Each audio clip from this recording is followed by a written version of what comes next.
ہدایت در حقیقت صحیح سمت اور صحیح رخ پر زندگی گزارنے کا نام ہے۔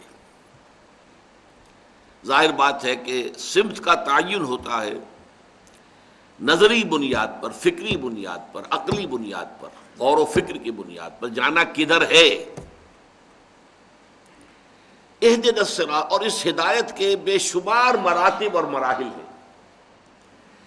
یہ کوئی ایسی بسیط شے نہیں ہے بس دے دی تو ایک دفعہ دے دی، ساری کی ساری دے دی۔ یہ درجہ بدرجہ حاصل ہوتی ہے، لحظہ بلحظہ ملتی ہے، لمحہ بلمحہ ملتی ہے۔ ہر قدم کے بعد اگلے قدم پر ہدایت کی ضرورت ہے، اس کے بعد اس سے اگلے قدم پر پھر ہدایت کی ضرورت ہے۔ قرآن مجید میں سورہ محمد صلی اللہ علیہ وسلم میں فرمایا والذین اہتدوا زادہم ھدی وآتاہم تقواہم، جو لوگ ہدایت پر آ گئے اللہ نے ان کی ہدایت میں اضافہ کر دیا۔ اس ہدایت میں مسلسل اضافہ ہوتا چلا جاتا ہے، فکری اور نظری اعتبار سے بھی اور عملی اعتبار سے بھی۔ چنانچہ ہدایت یہ بھی ہے جیسے کہ آپ سے کوئی شخص، اگر کوئی اجنبی آپ کی آبادی میں آیا ہے، کوئی پتہ پوچھ رہا ہے، ایک تو یہ کہ آپ نے اسے بتا دیا فلاں جگہ پر ہے یہ مقام، جو ہے جو مکان تم تلاش کر رہے ہو، یا جو جگہ یا دفتر، اور آپ نے خوب اس کا نقشہ بھی کھینچ دیا، بتا دیا ادھر سے ادھر، ادھر سے ادھر جانا ہے، پھر فلاں گلی میں مڑنا ہے، فلاں سڑک پر جانا ہے۔ یہ بھی ہدایت کا ایک مرحلہ ہے، اس کو بھی ہدایت کہیں گے، یہ بھی ایک رہنمائی ہے۔ ایک رہنمائی یہ ہے کہ آپ اس کے ساتھ چل پڑے اور اسے منزل تک پہنچا دیا، یہ ہے تکمیل ہدایت۔ اسی لیے جب اہل جنت جنت میں داخل ہوں گے تو ان کے زبانوں پر جو ترانہ جاری ہوگا الحمدللہ الذی ہدانا لہذا وما کنا لنہتدی لولا ان ہدانا اللہ، کل شکر کل ثنا اس اللہ کے لیے ہے جس نے ہمیں یہاں تک پہنچا دیا، اس جنت تک پہنچا دیا۔ ہدایت کا وہ تکمیلی مرحلہ ہدانا لہذا، یہاں تک ہمیں پہنچا دیا۔ وما کنا لنہتدی لولا ان ہدانا اللہ، اور ہم ہرگز نہ ہوتے ہدایت پانے والے اگر اللہ ہی نے ہمیں ہدایت نہ دی ہوتی۔ اب میں ذرا چاہتا ہوں کہ چونکہ ہم یہ بحثیں کچھ کر چکے ہیں اس سے پہلے، پھر ذہن میں تازہ کر لیجئے۔ ہدایت کے ویسے تو کوانٹیٹیٹیولی تو درجات بے شمار ہوں گے، ہر لحظہ ہے مومن کی نئی شان نئی آن۔ وہ تو انسان جو ہے جیسے اللہ تعالیٰ کی شان ہے کل یوم ھو فی شأن، اسی طریقے سے اس کا ایک عکس پرتو جو ہے بندہ مومن کی زندگی پر بھی ہے۔ ہر لحظہ ہے مومن کی نئی شان نئی آن۔ لیکن یہ کہ دو ہم اس کو درجوں میں یا قسموں میں تقسیم کر سکتے ہیں ہدایت کو۔ ایک ہے ہدایت نظری، فکری، علمی۔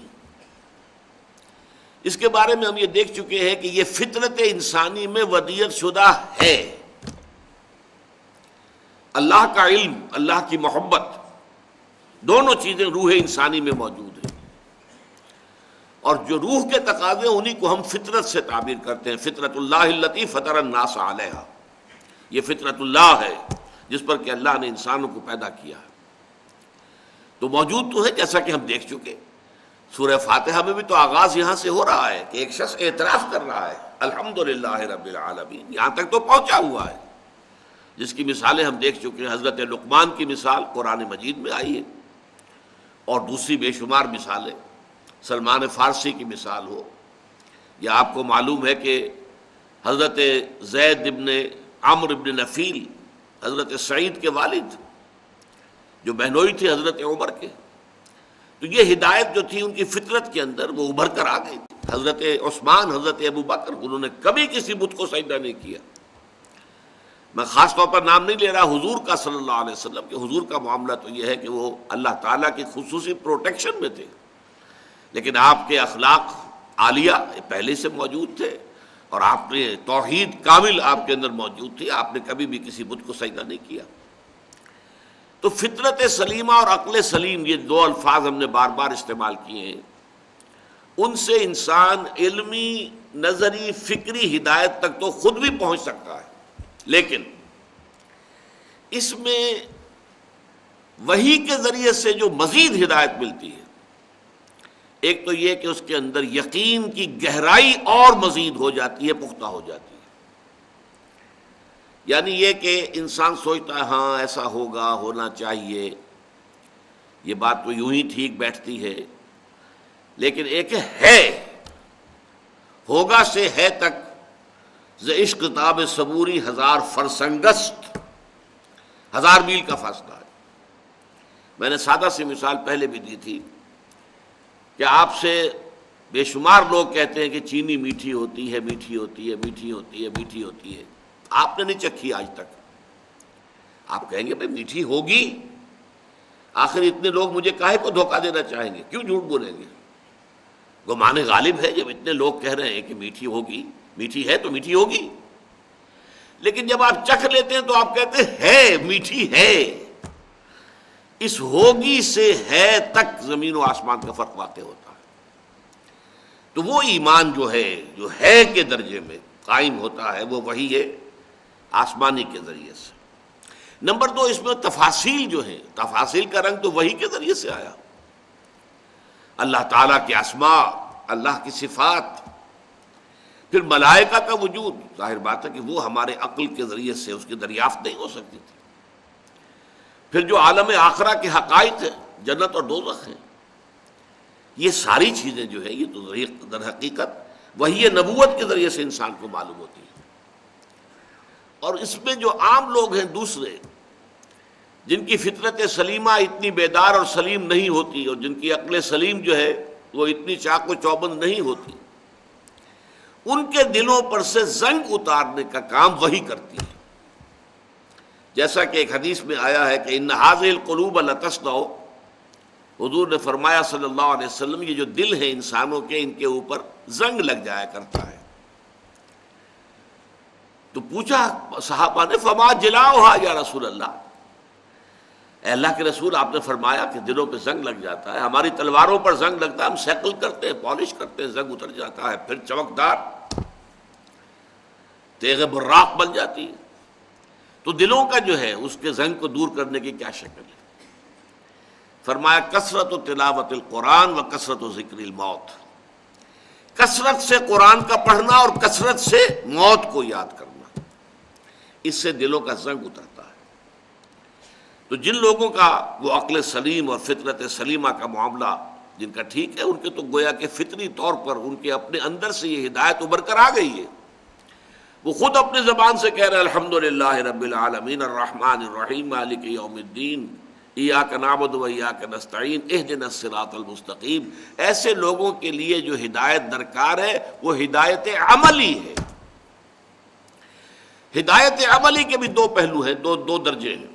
جہاں تک تو انسان کی انفرادی زندگی کا تعلق ہے، اس کے ضمن میں بھی اللہ تعالیٰ نے ہمیں بتایا کہ نفس انسانی میں نیکی اور بدی کی پہچان ودیت کر دی گئی ہے۔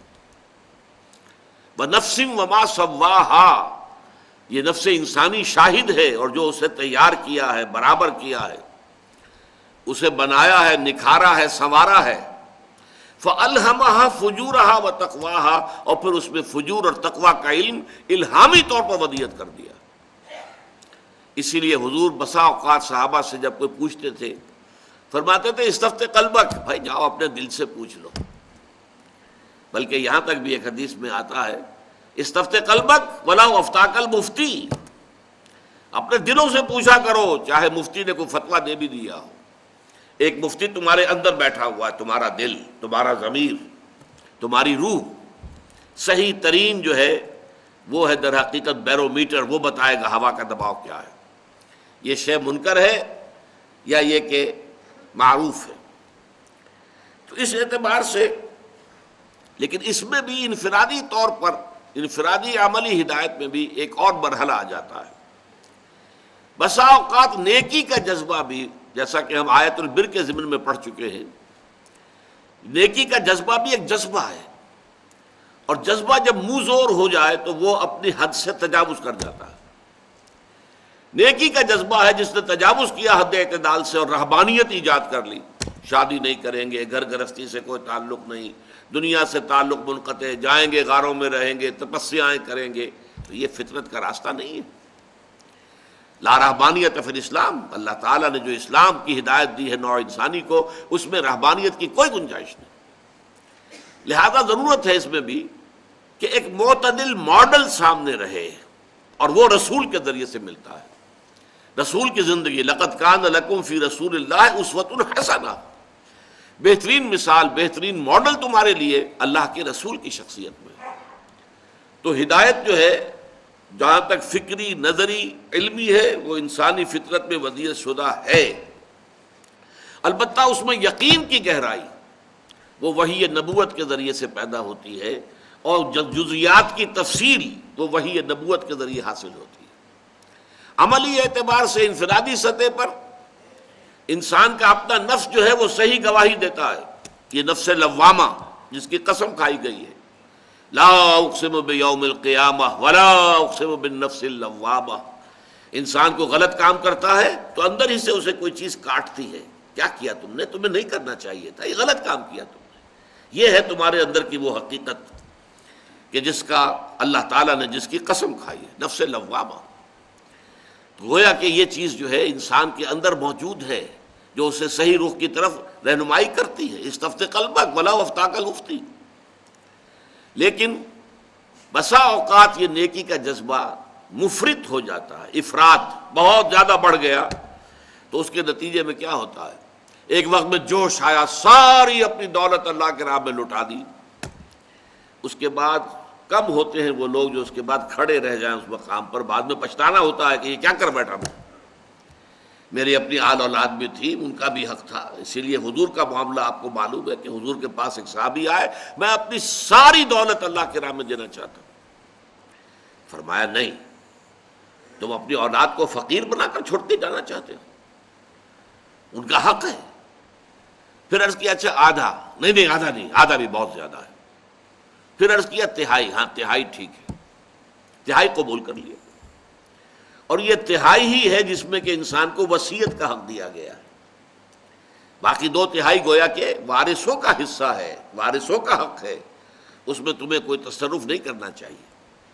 البتہ اگر ایمرجنسی کا معاملہ ہے، کوئی خاص جو ہے نازک مرحلہ آ گیا، جیسے غزوہ تبوک کا موقع تھا، اس موقع پر، اور پھر یہ کہ غیر معمولی شخصیت حضرت ابو بکر صدیق، وہ اپنا سارا اثاثہ لیا، حضور نے قبول کر لیا۔ لیکن وہ ایکسیپشنل سچویشن اور exceptional personality, exceptions prove the role, وہ ایکسیپشن ہے، قاعدہ یہی ہے کہ نہیں، ایک متوازن طریقہ ہونا چاہیے۔ ان لنفسک علیک حقا وان لزوجک علیک حقا وان لزورک علیک حقا، تم پر تمہارے نفس کا بھی حق ہے، تم پر تمہاری بیوی کا بھی حق ہے، تم پر تمہارے جو ملاقاتی ہیں، وزٹرز ہیں، ان کا بھی حق ہے۔ البتہ جو سب سے بڑا معاملہ ہے کہ جو ہدایت جہاں انسان کو بہت زیادہ ضروری ہے، بہت زیادہ اس کا محتاج ہے، وہ اجتماعیات انسانیہ ہیں۔ اجتماعی مسائل ایسے ہیں کہ ان کے اندر واقعہ یہ ہے کہ اس قدر پیچیدگیاں ہوتی ہیں، اور اتنے جو ہے یوں سمجھئے کہ اس میں پٹ فالز ہیں، قدم قدم پر دو راہا ہے، تراہا ہے، چوراہا ہے، اور انسان جو ہے بیولڈرڈ کھڑا رہ جاتا ہے، متحیر، کدھر جاؤں، ادھر جاؤں، ادھر جاؤں، ادھر جاؤں۔ وہاں آ کر در حقیقت اصل ہدایت کی ضرورت پڑتی ہے۔ میں بیان کر چکا ہوں آپ سے اس سے پہلے، انسانی تمدن میں سب سے بنیادی مسئلہ عورت اور مرد کے درمیان کیا مساوات ہو، حقوق و فرائض کی کیا تقسیم ہو، جو معتدل ہو، منصفانہ ہو، لیکن یہ کہ نظم جو ہے، گھر کا نظم، فیملی سسٹم، اس کو بھی مضبوط رکھے۔ اسی طرح معاشرہ یا ریاست اور شہری یا عام فرد، ان کے درمیان کیا توازن ہو، ریاست ٹوٹلیٹیرین نہ بن جائے، جابر نہ ہو جائے، جیسے کہ رشیا میں تھی کمیونزم میں، کہ کوئی کسی کو بولنے کا حق حاصل نہیں ہے، نہ جماعت سازی کا حق حاصل ہے، کچھ نہیں، بس کام کرو اور اپنی ویجز لو، روٹی کھاؤ، اللہ اللہ خیر صلی اللہ، حیوانوں کی سطح پر زندگی گزارو۔ یا پھر دوسری انتہا یہ ہوتی ہے مادر پدر آزاد، ہم بالکل ننگے چلنا چاہتے ہیں سڑک کے اوپر، آپ کون ہیں ہمیں روکنے والے؟ ہماری آزادی، ہمارا حق ہے. ہم جو ہے ہومو سیکشول سے بڑے فخر سے کہتے ہیں. اب تو یہ چیز کسی درجے میں بھی شرم کی بات ہی نہیں رہی ہے. مغرب کے اندر ہومو سیکشول صاف اعلان کرتے ہیں. پریسٹ تک کے لیے، پادریوں کے لیے، ان کے لیے اجازت ہے. ہومو سیکشول جو ہے وہ پادری ہو سکتے ہیں وہاں پر. یہ سرے سے کوئی عیب ہے ہی نہیں. ہم جنس پرستی، شادیاں ہو رہی ہیں. تو یہ مادر پیدر آزادی ہے اور یہ ٹوٹلیٹیرین نظام ہو جاتا. اسی طرح سرمایہ اور مزدور، ظاہر بات ہے کہ مزدور تو اپنی مصلحتیں دیکھتا ہے، سرمایہ دار جو ہے وہ اپنی مصلحت دیکھتا ہے. ان درمیان توازن کیا ہو؟ کوئی آج تک نہیں بتا سکا کہ ایک کارخانہ ہے، کارخانے میں 10 کروڑ روپیہ لگا ہوا ہے، یہ انویسٹمنٹ ہے، 10,000 آدمی کام کر رہا ہے. اب جو کچھ بھی وہاں کا پروڈیوس ہے، جو پروڈکٹ ہے، جو پیدا ہو رہا ہے، پیداوار ہے، ان دونوں چیزوں کا حصہ ہے. سرمایہ کا بھی حصہ ہے. سرمایہ نہ ہوتا، مشینیں نہ آتی، یہ کارخانہ نہ لگتا تو کیسے مزدور کام کرتے؟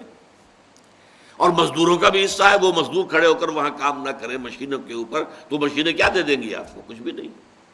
لیکن جو پروفٹ ہے اس میں کتنا حصہ مزدوروں کو جانا چاہیے، کتنا حصہ سرمایہ کو، کون طے کرے گا اس کو؟ سرمایہ دار یہ چاہے گا کہ کم سے کم مزدوروں کے پاس جائے اور زیادہ سے زیادہ میرے پاس آئے. مزدور یہ چاہے گا زیادہ سے زیادہ ہمیں ملے. کارخانے دار کو تو کچھ بھی نہ ملے تب بھی کوئی بات نہیں، اس کے پاس تو پہلے ہی بہت کچھ ہے. اسی کے طریقے کوہکن میں بھی وہی ہیلے ہیں پرویزی. جو بادشاہ جو ہے جو ہیلے کرتا ہے وہی مزدور بھی کرتا ہے. مزدور جو ہے ایسا نہیں ہے کہ وہ بالکل فرشتہ ہے. اس حوالے سے یہ در حقیقت ہدایت خداوندی کا اصل میدان ہے. اور اب یہ بات نوٹ کیجئے، یہ ہدایت ہے جو محمد الرسول اللہ پر تکمیل کو پہنچی ہے. نظام زندگی کی اصلاح، دین الحق، الیوم اکملت لکم دینکم واتممت علیکم نعمتی ورضیت لکم الاسلام دینا. آج کے دن میں نے تمہارے لیے دین کو کامل کر دیا، مکمل نظام زندگی، complete politico socio economic system دیا ہے محمد الرسول اللہ صلی اللہ علیہ وسلم نے. بلکہ کہنا چاہیے اللہ نے دیا ہے محمد الرسول اللہ صلی اللہ علیہ وسلم کے ذریعے. محمد کی کنٹریبیوشن یہ ہے کہ انہوں نے اپنی محنت سے، جد و جہد سے، مسلسل سعی سے اس کا ایک ماڈل قائم کر کے دنیا کو دکھا دیا. ماننے پر مجبور ہے، گھٹنے ٹیک کر ماننے پر مجبور ہے کہ ویسا نظام، اس کے آس پاس کا نظام بھی تاریخ انسانی میں کبھی دنیا میں قائم نہیں ہوا. کسی سے پوچھ لیجئے، ایم این رائے سے پوچھ لیجئے، ایچ جی ویلس سے پوچھ لیجئے، ڈاکٹر مائیکل ہارٹ سے پوچھ لیجئے، جس سے چاہے پوچھ لیجئے. یہ ہے اصل میں کہ جو ہدایت کی تکمیل ہوئی ہے محمد الرسول اللہ صلی اللہ علیہ وسلم.